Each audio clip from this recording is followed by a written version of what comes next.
Well, UCF's Media Day was yesterday, and the coaches and players are talking. Why is the vibe just completely different than in years past? Hello, everybody, and welcome back to Charge On. As always, I'm your host, Sean Green. Before we get started, as always, a quick word from our sponsor, BetOnline. BetOnline is the world's most trusted betting platform and your number one source for everything online sports betting. Right now, you can receive a 50% free bet of up to $250 on your first deposit to bet on anything from the Olympics to baseball to Formula One racing. BetOnline has every stat, every matchup, and even live odds and spreads while the games are being played. When the game's over, head on over to our online casino and get in on a game of blackjack or poker or unwind with one of our over 150 slot games. Head to the website today to get in on the action. Use promo code BELIEVE for your 50% free bet credit on your first deposit up to $250. BetOnline, the game starts here. Nick Geddes joins me. It's been a week. It has been a week. Finally getting to some football. Nick, it's August 1st. Football's back. It's the month that football is back. We're recording this obviously on Thursday. I think tonight's the Hall of Fame game for the NFL. I didn't know that until this morning.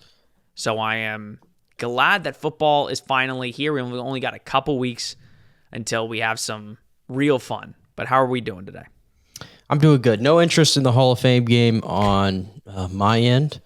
But it is good to know that today is August 1st, and we will have football, real football in the college world that is going to count and matter at the end of this month. So, like you said, we're almost there, and so you have me here. Soon we'll move to 2 episodes a week, and I promise I will not miss any more weeks. That's for sure. But I hope everybody has enjoyed their gaming. I know I have enjoyed my gaming. I know you have enjoyed your gaming, getting used to playing with our UCF Knights and our dynasties and stuff like that. Wouldn't you believe it, Sean? I'm in year 3 of mine. I'm probably at a much slower pace than you are. And somehow Ja'Cory Brown is still my starting quarterback. I don't like this. I don't like this, but it's my reality right now. So I'll say in my UCF dynasty, Nick, I am a lot slower than you. Because I have to record it. That's it's right. So hard. That's right. I thought you would have had a little side quest going on. So I do, and it's actually been frustrating. I know for some of you that don't care about gaming, I apologize. The time codes are down below. I created like an offensive coordinator, and my goal was like to rebuild start as an OC, become a head coach, and then get offered the UCF job. Well, I haven't been offered the UCF job after many years. And I try to intentionally give UCF a couple losses because I want to go be the coach. But I was the head coach at Alabama and won 3 straight titles. Sue me. It was bad. But no, I'm hoping that I can get my UCF dynasty, get it all recorded, start editing it. We're through a couple episodes. I think with the season coming up, we're just going to drop a bunch of them, probably closer to the season. Just say, okay, we're done, because it takes a while to edit, number 1, and number 2, we've got a lot of football that we're going to have to talk about.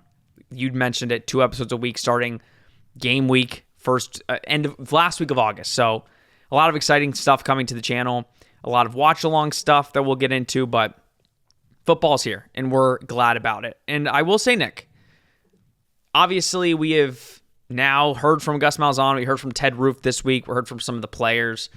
I'll be at fall camp next week. I'll be starting to be way more regular on the media side to bring you guys coverage and to obviously report a lot better than we have in the past. Now we're able to. Nick, Gus Malzahn has taken on a little different of a moxie. I don't know what other way to describe it. Obviously, 6-7 last year. We all knew that wasn't the standard. That wasn't what UCF was looking for, but we talked about it. It was a positive season for the Knights. At the end of the day, you got to a bowl game. You were the best out of the new 4, middle of the pack in the Big 12. Somewhat positive, but you knew that you needed to improve. Well, Gus Malzahn is not happy. He is, after watching the interviews this week and reacting to what we've seen, I'll give my thought, then I want to hear your take. But I think it's very apparent that, especially before last season, Gus Malzahn said, I'm giving up play calling duties, right? I've got to be a CEO. I've got to manage NIL. I've got to manage the transfer portal. I've got to do so many different things. And I think we all remember halfway through the year, We didn't find this out until basically the last week. He said, yep, nope, not doing that. I'm taking over play calling duties. Darren Henshaw, you're done. Give me the reins. And I think ultimately that worked. Nobody knew that Gus Malzahn was calling plays. We won a lot more games in the back half of the year, even though, granted, the first half was a lot tougher. This season, Nick, it just seems like there is a different, I don't want to say mindset, because obviously the mindset is always to win a title, right? Go to the Big 12 championship. But this week in press conferences, Gus Malzahn has been crabby, not happy, mean in a good way, not in a bad way. Basically saying it's not acceptable. We're not underdogs. We won 6 games. Like, we need to prove it on the field. The team needs to take my identity, because he didn't take my identity last year because I was doing all this different stuff. I'm a high school coach. I need to be in the meeting rooms. I need to be focused on all parts of the offense.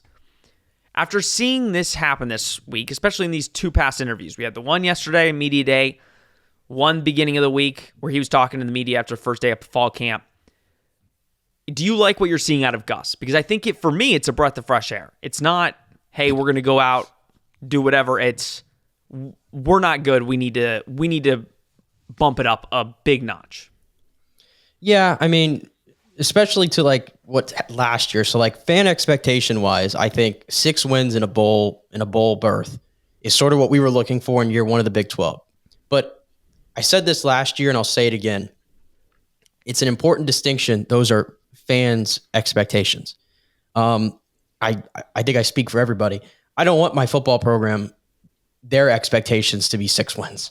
And that's not Gus Malzahn's expectation. I mean, the guy was at a top-level program for, 7 years? Went to a national championship game.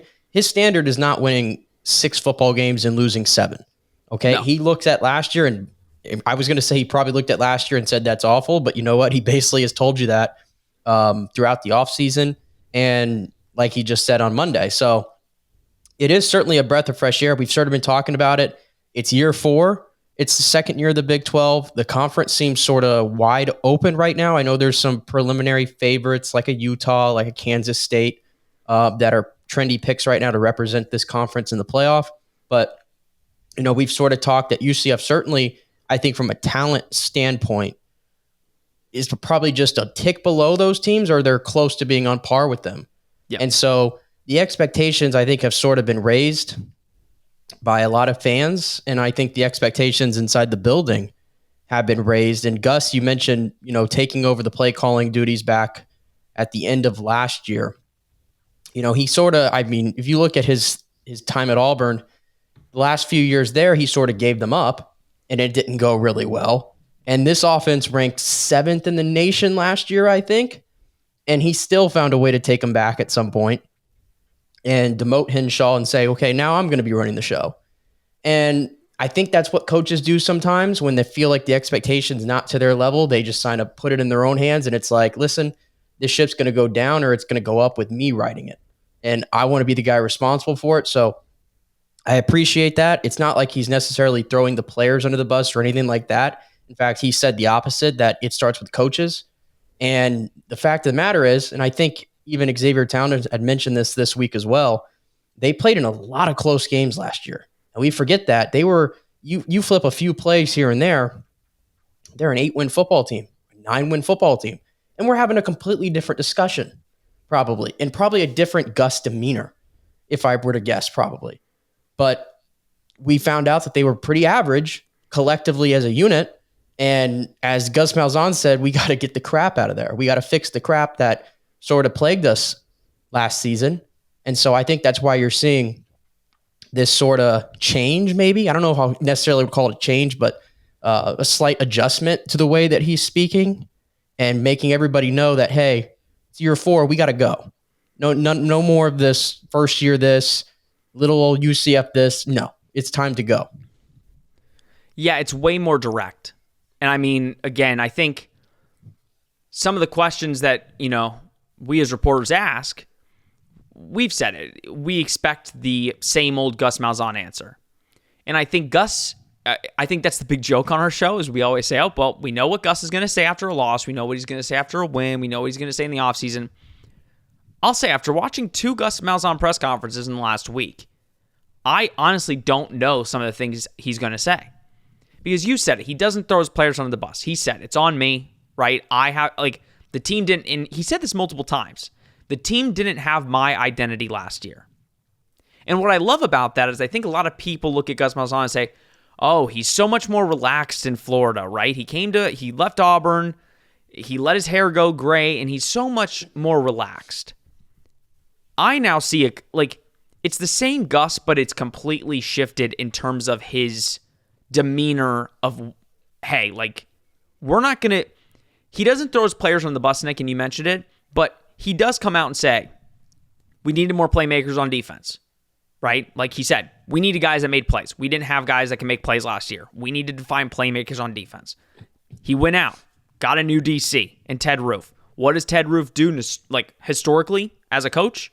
He's really good at getting his defenses to stop the run. What could we not do last year? Stop the run. He demoted Darren Hinshaw basically to quarterback coach, brought in Tim Harris Jr. to help him run the offense. But he doesn't throw his guys under the bus. But he makes it very apparent I just had my first losing season as a head coach. That's not happening again. And if some guys can't make plays, we're going to find that out early. We're going to find that out in fall camp, and those guys will just not play. And we'll play guys that will make the plays. Yeah, and I think too, part of the whole I didn't get to have the team, that's my identity or whatever the verbiage was there. Even if you look at his entire time as a head coach here at UCF, I mean, the most important position on the field we know is quarterback. And you might think that, okay, they've had, John Rice Plumlee was there for 2 years. It's somewhat stable, but we forget that he missed some time in both seasons. And go back to 2021. I know this is ancient history by now, but I'm going to bring it up. We forget Dylan Gabriel got hurt, third game of the season. Yep. And what was it, the Mikey Keene show the rest of the way? And then in 2022, it was Plumlee and Keene again. And then last year, it was Plumlee and Timmy McClain. So they haven't really had maybe the stability that I think you need at the most important position. And in terms of, again, the offense was ranked 15th in 2022. It was 7th last year. It's not like they're starving for offense or anything like that. But I just think in terms of getting his identity in there and what he wants to do, maybe it was a little difficult not having the same guy in there week in and week out. And now here comes KJ Jefferson, and he was voted a team captain, which is that's not shocking whatsoever. It's sort of his team, it feels like, and Gus has given him the reins, and he's talked about it so much this offseason, the closest thing to Cam Newton that he's ever had, and all that stuff. I think that goes a long way into sort of him getting his footprints on this team, like he sort of wanted last year. But again, I mean, you look at some of the quotes he gave, he straight up said, we laid an egg last year. And that's the weird part of it is, as a fan, I don't think they laid an egg. I mean, the bowl games really don't matter in the grand scheme of things, but I think maybe you would have liked them to perform better there against a middling Georgia Tech team when you had most of your roster there. I mean, if you want to get nitpicky, maybe you go and win that game and it's 7-6 instead of 6-7. I don't know. But yeah, the fact that he said we laid an egg last year and that starts with me as a head coach and now I got to fix it. I think that's kind of what you're seeing right now.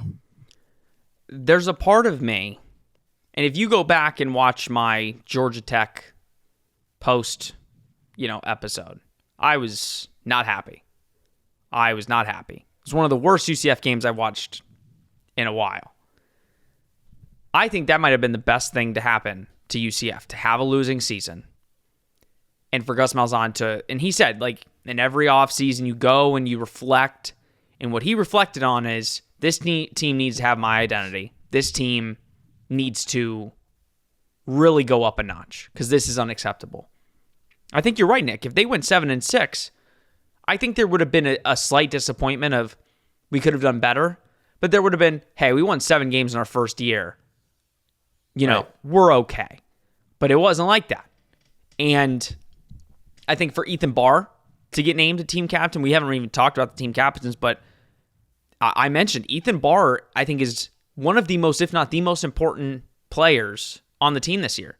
He's the oldest linebacker in the room by far. I know Josiah Pierre is there, but in terms of he was a team captain at Vanderbilt, he comes in, he's gonna have to be big. How is the defense gonna play? Gus Malzahn made very calculated decisions, and he didn't care about feelings. Like, No. he did not care about feelings. I mean, we thought Addison Williams, for example, I know midway through the season, there were a lot of fans who were sort of calling for his head.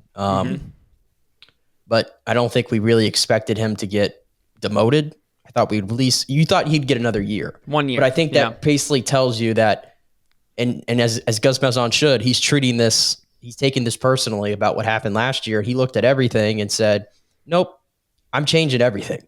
I'm calling plays. Darren Henshaw, thank you for crafting that offense, but guess what? You're getting a demotion. Addison Williams, you're getting a demotion. I'm bringing in my guy. And we'll see if Ted Roof is the right hire. I mean, he's had a lot of stops, some success, some not great success. Obviously, he's older. I'm not an ageist or anything, but you do wonder, some things if they're stale, whatnot. So you have some, I think, reasonable questions about how that's going to go. But again, it's like one of those things where you look at this year, Gus Malzahn is setting it up to where if it is a failure, and let's say they go out and win 6 games again, then he is basically putting it out there, then you really have to point at him. No, yeah, he's not leaving it up for any debate, which, again, gives me hope. It really does. I think he's taking on the same approach that he takes on with players, right? Like, listen, he said it yesterday, and I found it very, not interesting, but it matters. He said, you throw kids in the fire, and it's trial by fire, and we're not doing that. Like, that is not the right way to do things. We brought in guys that can plug in and play right away, but while also not giving the young guys an opportunity. We want the young guys to develop without throwing them in and basically praying for them to do well. He's kind of doing the same thing with the coaching, Nick. He did the same exact thing. Addison Williams, first-time DC, threw him into the fire. It didn't work. He says, we're going to do a plug and play. Ted Roof, a guy that's been a DC for most of his coaching career, you're going to be a co-defensive coordinator, assistant head coach, continue to learn, and then at some point, you'll be ready for the time to step up. But right now is not that time. Darren Henshaw, I don't think you're ready to be the OC of UCF. You're going to be the quarterback coach. You did a really good job developing quarterbacks. I think John Rice, we talked about it, Nick. John Rice, in my opinion, was significantly better last year in terms of his throwing mechanics. I think you can really credit that to Darren Henshaw and what he did. The UCF offense wasn't bad when Darren Henshaw was running the offense, but clearly when Gus is the head coach and you're losing 5 straight, you got to make a change. And you bring in a guy like Tim Harris to help Gus with the offense and is a really good recruiter. I mean, so we talked about it a lot. It wasn't necessarily that they, the whole total offense thing, finishing number 7. Let's be clear with that. That's a yardage stat. Yeah, which means you had a lot of yardage, and we've seen that for the last 7-8 years. 3 different head coaches, probably like 6 or 7 different quarterbacks leading it. Like, if there's one thing the UCF offense can do, it's rack up a lot of yardage, and I think a lot of that is because of the tempo that they play with. They get a lot of plays in, so they didn't struggle moving the ball. It is more the things, and Gus had mentioned this on Monday, is the penalties, the undisciplined stuff at the wrong time, the interceptions, and of course that was something that I think we lamented a lot with JRP. It's like the interceptions would come at the worst times, and Timmy McClain, playing at this level and clearly not really being ready for it. And again, he had to play there for a large part of that losing streak, if I recall, and that was tough on a young player. So I think those are the things they're trying to clean up. I think there were some red zone issues too, like. Just all those things encompassing is the reason why that, okay, you put up a lot of yards, but, the results at the end of the day, and again, both these things all connect to each other, is the defense just didn't do them any wonders. I mean, it didn't help them whatsoever, and that made the errors on offense more magnified. So I know we focus so much on the offense, but of course we know the defense, and this is something they've been trying to find for years now, and certainly under Gus's regime, is they've got to fix that. And you finally look at least at the depth chart, and I know that we see a lot of talent there, but what's the scheme? What's the coaching? Can you get takeaways at the right times? All those things, like those are all like I think reasonable questions that we have right now. There's a lot of questions that need to be answered. We're not going to learn them for at minimum a month because the first 2 weeks are, again, just scrimmages, basically. Right. You're not going to get your first real test until week 3. Well, Sean, if you say they're scrimmages, but I'm telling you, if you log into your UCF dynasty on college football and you try to skip those games, I mean, you might be coming out with an L. Okay. Yeah, the sim is bad. The sim is bad. But I digress. In real life, in real life we're going to be playing scrimmages. I'm really interested. I mean, he mentioned, I know we're talking a lot about this, but it's important because at the end of the day, this is Gus Malzahn's team. It has been for 4 years. He's the longest tenured head coach since George O'Leary at UCF. So I think he's really, he used words with Ted Roof like aggressive, an aggressive play caller, which makes me think Travis Williams. Are we going back to a Travis Williams type of defense? Which, Nick, I'm not opposed to, because no offense, again, with Addison Williams, no offense, he played way too conservative. Too conservative. Didn't press at all. So it's like certain stuff like that, it gets me intrigued while also being obviously hesitant because we need to see the players out in the field do what they do.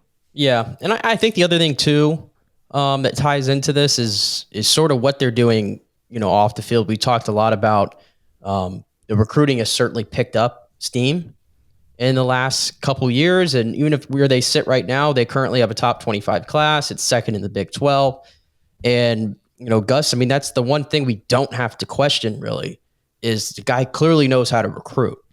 And you look at it, top 25 class, and now being in contention to get 4 stars and stuff like that, there's certainly way more potential even than what they are right now. And so that you look at the roster right now and it's really talented, but like you hope that this isn't going to be the most talented roster they have under the Gus Malzahn era, especially with the recruits they're bringing in. But my point of bringing all this up is you see the work he's doing on the recruiting trail, but like to me, it's like if you're recruiting well and you continue to do that and it's like, okay, we got a top 2 class in the Big 12 year after year after year, but the wins don't, the record doesn't change much. Does it really matter at that point? No. So time will tell. Time will tell with that. I think it's not a coincidence that they are bringing in so much older talent that really can only play for a year. If we look at kind of most of the players they brought in, it's a lot of older guys. And we talked about it on a previous episode, how if you look back at the last couple of years and the transfers they brought in, most of the guys didn't play, right? It was more so they thought it was depth, but really wasn't quality depth. I think this year, and if you look at next year, I think the plan ultimately is young guys, wait the year. Because next year, this is your development year, just like last year was, but these last 2 years are your development year. Next year, you're going to be starting. You're going to be playing. It's going to be a lot of juniors that haven't seen the field. So take this year, and I'm sure they're still going to get on the field. Like John Walker will be playing meaningful reps, right? A lot of these young linebackers are going to get on the field. You're not going to have KJ Jefferson. You're not going to have RJ Harvey. You're not going to have Penny Boone. You're not going to have Kobe Hudson. A lot of guys, and again, we haven't even gone into this year yet, but you have to look a year ahead and say, what does UCF have coming up the pipeline? And how are they getting them ready to take over as those guys? And it seems like their plan is bring in a bunch of older college players that have been through at some of the top programs in the country, come in, mentor the younger guys, get them to understand what they need to do so that next year you're bringing in the top classes. You've got really good quality young players that are 2 years in that are then finally going to get meaningful minutes. And that's how you build a successful program. So, I don't know. It'll be interesting. I'm intrigued for week 3 at TCU, Nick. And we've got a lot more over the next coming weeks that we'll learn about who's really impressing. I know there was Colton Boomer talk today of how Gus is coaching Colton Boomer to get through some of his struggles last season. So I don't know. Any final thoughts on this before we move on?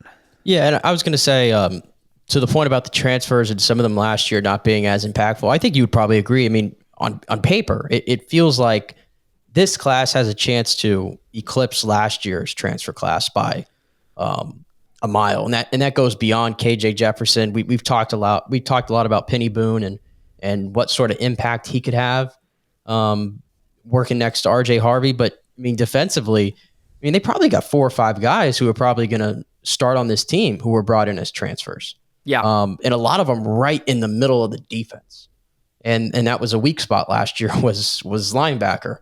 And they've overhauled that with a lot of veterans, and I would expect all of them to at least probably plug and play at the beginning of the season. Yeah, I think that's a very, very safe bet. You think of a couple. Obviously, Ethan Barr, Deshaun Pace is probably going to start. Ladarius Tennyson, you could probably see him potentially starting at strong safety. Pierre. Or nickel. I mean, there's so many. Yeah, it would not shock me if on opening day you have 5 to 6 transfers from this past year starting. And we said that about earlier transfer classes, but after knowing Gus Malzahn and how he used the transfer portal, this just feels different.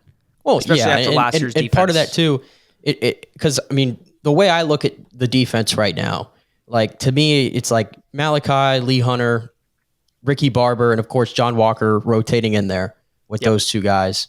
Brandon Adams, Damari Henderson. Like to me, those 5 guys from last year's team, I would probably say are the 5 guys who are safe. Well, and Damari's not even going to play. He's got, I think it's a knee issue or something. But he's not going to he won't be ready for the start of the season. He'll be back during the season, but he's not starting. So that's another wrinkle. Like you can very well throw any one of the transfers at the safety position. Right. Whether it could be threats for all we know. Yeah, it could be. Like you'll have 2 Cincinnati guys starting with threats and then Pace at linebacker. So that's where the concern is, because in the new age of college football, replacing that many guys on defense and throwing them together, you hope that works. But at the end of the day, it's a wait and see. We'll see what we hear out of the next couple weeks. I don't know if they're going to have media come to the scrimmage on Sunday. If that is the case, I will be going, so we have something to talk about next week about what I saw and what was intriguing, but we'll play that by ear. But I guess Malzahn's giving us a 30-minute episode to talk about his demeanor. So that if that tells you anything, it tells you there's smoke. Where there's smoke, there's fire. 2 quick topics before we head out. Our friend Steven Leonard posted a little crystal ball action just a couple days ago. And this is where I always mention, Nick, the Gus Malzahn haters that want to let him go and say, well, if he has a couple bad years, and I get it. If he has a couple bad years, you got to do what you got to do. But this one would be huge. Obviously, Landon Duckworth. I'm going to look it up right now just to make sure I have the rankings right. If I go to On3 and see what he's ranked among all recruiting sites. Landon Duckworth, called like it is, Nick, is a top 10 quarterback in the 2026 class. We talked about it on one of the Charge On episodes a couple weeks ago, that he was definitely trending towards UCF. He decommitted from South Carolina. He's got 2 teammates right now committed to UCF. One was just committed to Alabama and flipped to UCF. He has now, Steven Leonard has input a crystal ball for Landon Duckworth to go to UCF. Top 10 quarterback. I don't like to ask the question. I don't want to ask the question of like, oh, if he commits, how big is that for UCF? I think that's not, at some point that question gets old. My question is, with a guy like that, and with what you're doing in the 2026 class, because right now, especially with him, they're already like 19th in the country. That would definitely put them top 15 early, right? And a kind of quarterback question, especially for at least next year. Can you make the argument that would be probably, at least off off the cusp, one of the biggest, if not the biggest signings in UCF history when it comes to, again, the most important position. Yeah, on paper, it's important to note that this would just be a commitment, and I don't even know why we call them that anymore, to be honest with you. Not saying he's going to commit to UCF and just, eventually say, all right, well, now I'm decommitting and I'm going somewhere else. But I'm just pointing out, early signing day for the 2026 period is a long ways away. Long ways away. So while getting him committed is something to, celebrate for sure, I operate under until we get to early signing day, we truly don't know. How does UCF's quarterback room look by that time? We don't know. And you just mentioned it, the question marks at the most important position going forward. It's really a question mark, not really of, well, is there quality in the room? I think we clearly see there is definitely quality behind KJ Jefferson. It's just which one of those guys is it going to be? And the inevitability is that at least one of those guys is probably not going to be on next year's team. I think that's fair to say. Or two. So, we've talked a lot about EJ Colson, that he seems like a guy that has a really good shot next year to be that guy. Ja'Curry Brown transferred in as a guy who's gotten a little bit of playing time, and I think he's got 2 years of eligibility maybe right after this season. So maybe he's that answer. Maybe he sees the field at some point this year. I don't know. But I'm certainly an advocate for at least every recruiting cycle to get at least one quarterback. I think that's detrimental to your program if you don't get at least one per recruiting cycle. So if Duckworth ends up being that guy, then yeah, of course we're all for that. And like you mentioned, being a top 10 quarterback in his class, a fringe top 100 player, I think some guys have him inside the top 100. Yep. I think that would be right up there with John Walker as the biggest recruit they've ever landed. So yeah, it would be massive. I think we don't need to go into the specifics about why a commitment really doesn't mean anything in this day and age and how you really have to wait until National Signing Day. A couple things working in UCF's favor before we move on. Obviously, number one, when somebody commits to UCF, their track record of keeping them committed is very high. Very high. Number two, and we didn't really talk about this, or I mentioned it, UCF's 2 commits in the 2026 class so far, Jamarian Gordon and Kean Chapman. They both play at Jackson High School. Where is Landon Duckworth? Where does he play? Jackson High School.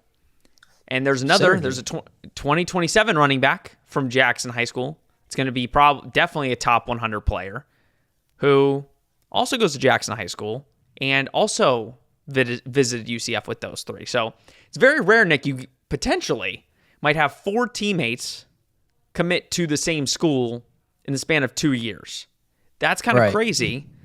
But again, if they get all 4 of them, UCF recruiting, I mean, that's insane. You flipped an Alabama corner, committed to Alabama, flipped to UCF, says he wants a statue built for him when he goes first round as a corner. You like that moxie. You like that spirit. Get a top wide receiver, tall, lengthy wide receiver, and then potentially a top 100, top 10 quarterback.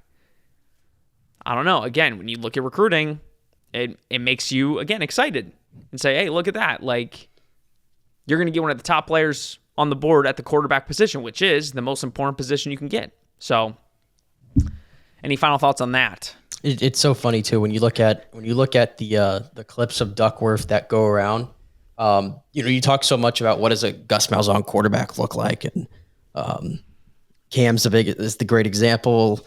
KJ now, and Nick Marshall back in the day, they had a certain build to them. And I look at Duckworth, and he's a junior in high school right now. Yep. But he's a slender dude. There's no doubt about that. So, but I'm sure what he looks like now from a physical standpoint is not what he's going to look like, by the end of this season, next year, whatever. But definitely interesting because it doesn't look like it's not the typical look, I guess, that's associated with a Gus Malzahn quarterback. But I like talent. I don't really care what the physical aspect is. I like talent, and Duckworth has a lot of talent. Well, and if you look, I'm just looking on 247's top 10 quarterbacks for the 2026 class, which, if you remember, Nick, I've said on the show multiple times, 2026 is the most important year when it comes to recruiting for UCF because there was 3 top 15 quarterbacks from Central Florida in that class. And I said, you have to nab one of them. I mean, they're all from Orlando, the Orlando area. You have to nab one of them. And all 3 of them didn't commit to UCF. And I said, you've got to be kidding me. But if you look at the top 10, just on 247's, where are these guys committed? Faison Brandon, it looks like he's going to Tennessee. That's the SEC. Ryder Lyons, number 2. Looks like he's going to South Carolina or USC, Big Ten. Jared Curtis, Georgia, SEC. Dia Bell, Texas, SEC. Braden Smigel, FSU, so ACC. Next one, Oklahoma. Landon Duckworth is 7. Let's just say UCF. Then you have Jonas Williams, Oregon, Big Ten. All of these schools, Michigan, Florida, SEC, and Big Ten. And the only 2 schools that'll get a top 10 quarterback are UCF and FSU. That says something. If you can nab a top 10 quarterback in the class, and the only other schools that are getting the top 10 quarterbacks are in the SEC and Big Ten, again, at some point you have to win. Right. At some point, top of the conference. Yeah. At some point you got to win. But I mean, I've sort of been saying this, and I know people might think that it's coming from a bias, sort of like it's a biased opinion, but I'm telling you, I really don't think it is that just following what they're doing on the recruiting trail and where they're located and looking at where everybody else in the Big 12 is and how they historically recruit. I truly feel that, the wins, if they accompany this, are going to help this. But I truly feel like UCF has an opportunity here to really become one of the top brands in the Big 12. And I know they're one of the new kids on the block, and there's a lot of history in this conference, and I'm not diminishing that. I'm just saying from a straight talent acquisition standpoint, I truly feel UCF is in the best position of the schools that are currently in there to do that. I agree, but we've been saying that. We've been saying that, and if we get that commitment, which it's looking like that's happening this month or within the next couple months, that would just further cement it for sure. Finally, and we're going to spend 2 seconds on this because I don't want to get into this because I'm tired of realignment and I don't want to talk about it. Some rumors from a Twitter account. We all know MHVER, however you pronounce it. I don't even want to look right now. Very reliable. He's been very reliable on the Big 12 news. He said that ESPN is pushing the Big 12 to add Oregon State and Washington State to the Big 12. Nick, I just want your quick thoughts. He said that UCF said no. I don't want Oregon State and Washington State. I think that would be not stupid. They're 2 power schools, technically. I just think you need to focus on the East. Get from the ACC first before you go and add those schools. Your thoughts? Yeah. I mean, first of all, I do question and I have to question the validity of where this is coming from. On the surface, I don't really see how it makes much sense. I think the Big 12 has some presence clearly out there now in the West, and not as much in the East. And I look at the ACC schools and as much bigger commodities.